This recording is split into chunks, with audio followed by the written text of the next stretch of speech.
the point is that when I woke up, nothing bothered me.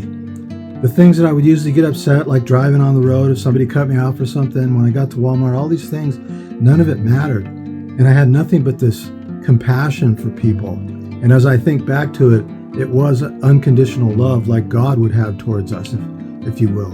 And it reminds me of the unconditional love that near-death experiencers talk about when they...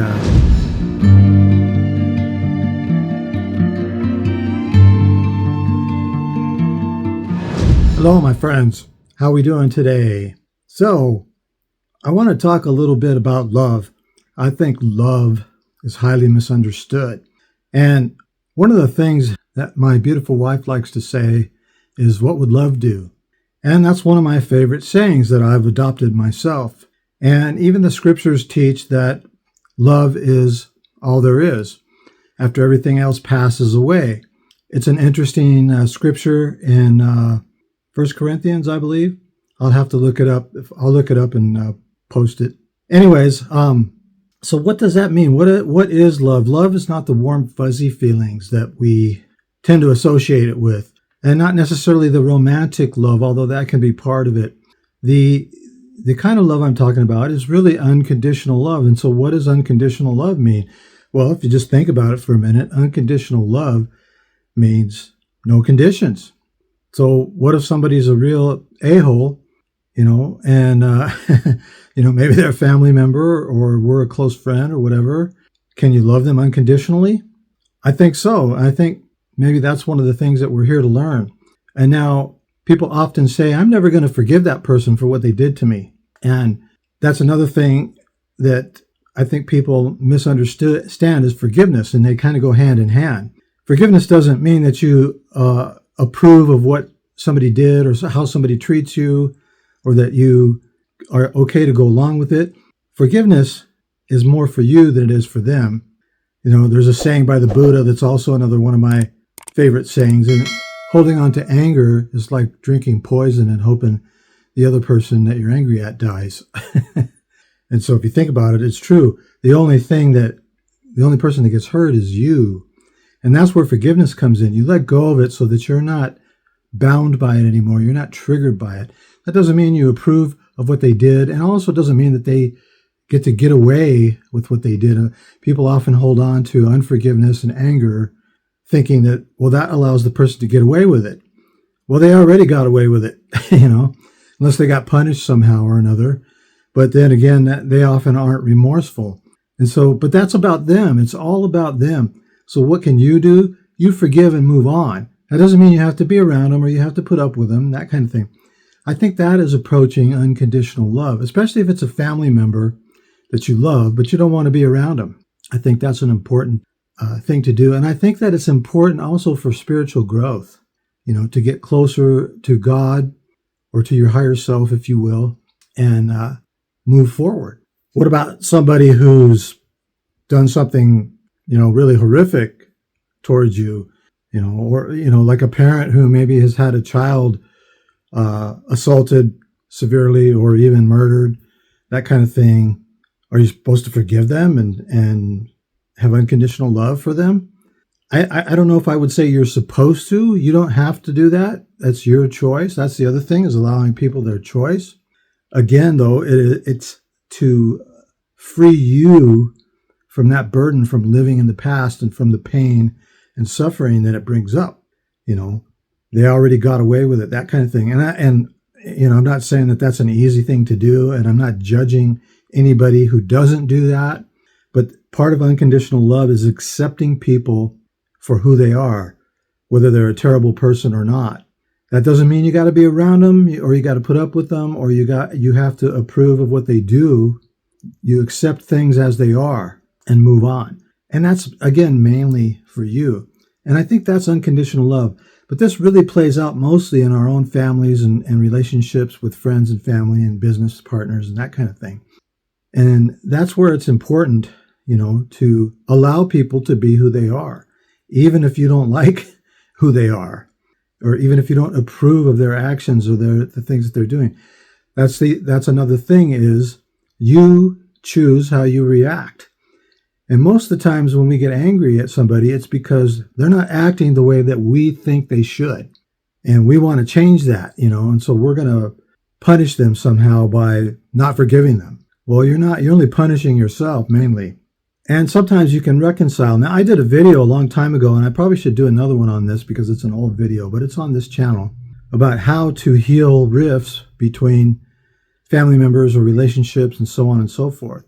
And it's seeing them in their highest light all the time. And sometimes it takes a while. And I've done this with a couple of family members, and it worked like a charm. Sometimes it takes months. It could take longer depending on the situation. But anytime I had a negative thought about the person, I would think of some good traits about them. And when I specifically was trying to do this with a family member, I wrote down like 3 or 4 things that I knew that were good things about them. And so anytime I would have a negative thought, I would bring my mind back around to one of those good things. And it took a few months, and it healed the rift as if it never happened. So there is a way forward, but you have to let go of the anger, the unforgiveness, the judgment, and acceptance. And I think that's part of the key to unconditional love. Now, I had an experience once where I had some dreams, and I think I've described that dream. I've described this experience also in a video with the dream and so on and so forth. But anyways, to make a long story short, I woke up after the dream, and I had this, what I call God's eye view of people and everybody. And at the time, I was doing a field service work, and I was working in a Walmart, repairing the big photograph developer equipment that they had in there.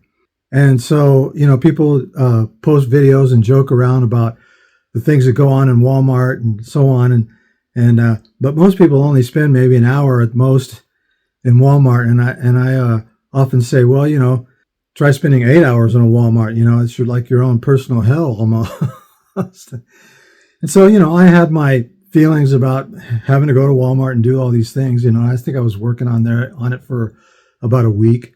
Anyways, the point is that when I woke up, nothing bothered me. The things that I would usually get upset, like driving on the road, if somebody cut me off or something, when I got to Walmart, all these things, none of it mattered. And I had nothing but this compassion for people. And as I think back to it, it was unconditional love like God would have towards us, if you will. And it reminds me of the unconditional love that near-death experiencers talk about when they had their near-death experience. And so, by the way, I think near-death experience is the wrong term, but it is what it is. I think it's a died and came back experience for most of them. So anyways, so I had this, unconditional love or compassion for people, and all the things I could see, like all the things that they were worried about. It's like I could see all the things they were thinking about, not like in words, not like on words on a screen or something, but it's like I just knew. And I was like, man, if they only knew most of these things are just totally irrelevant or insignificant at best. And I was like thinking the whole time, wow, I wish I could be like this all the time. And I believe that was a glimpse for me as to work towards having unconditional love.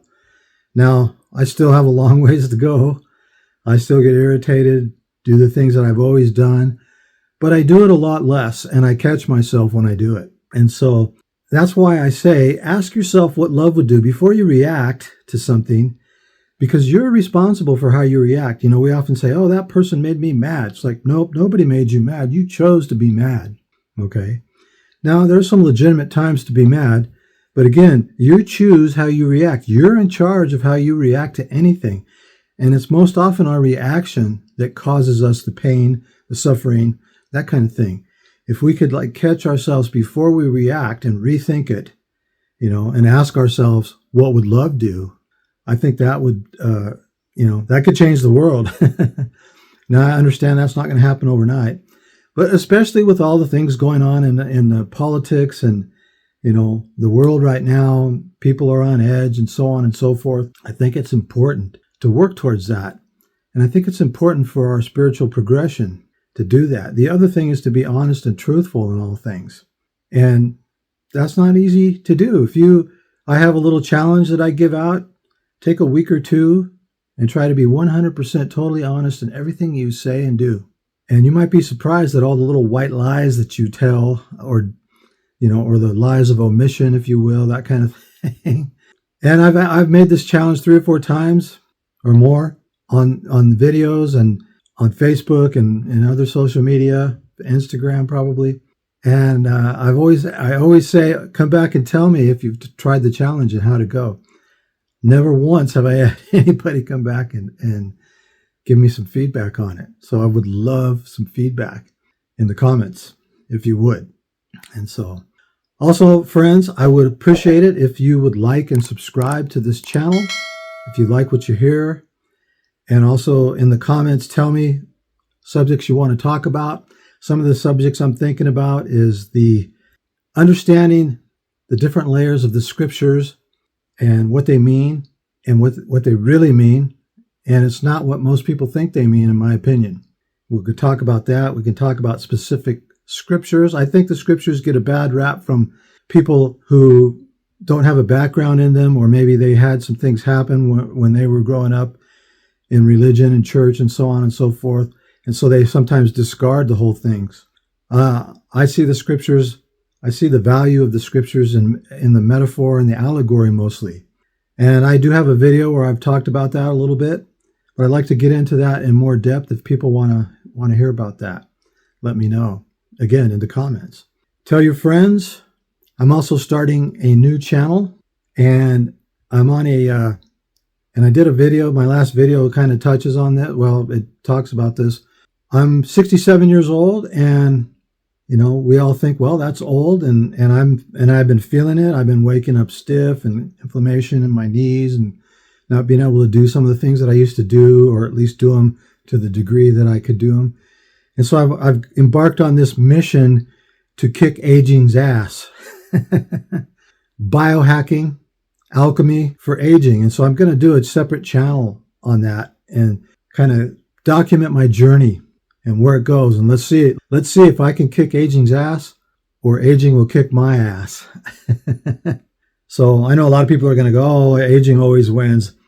Maybe in the long run, but my goal is to age gracefully and have a good quality of life no matter how long I live, not necessarily to extend my life.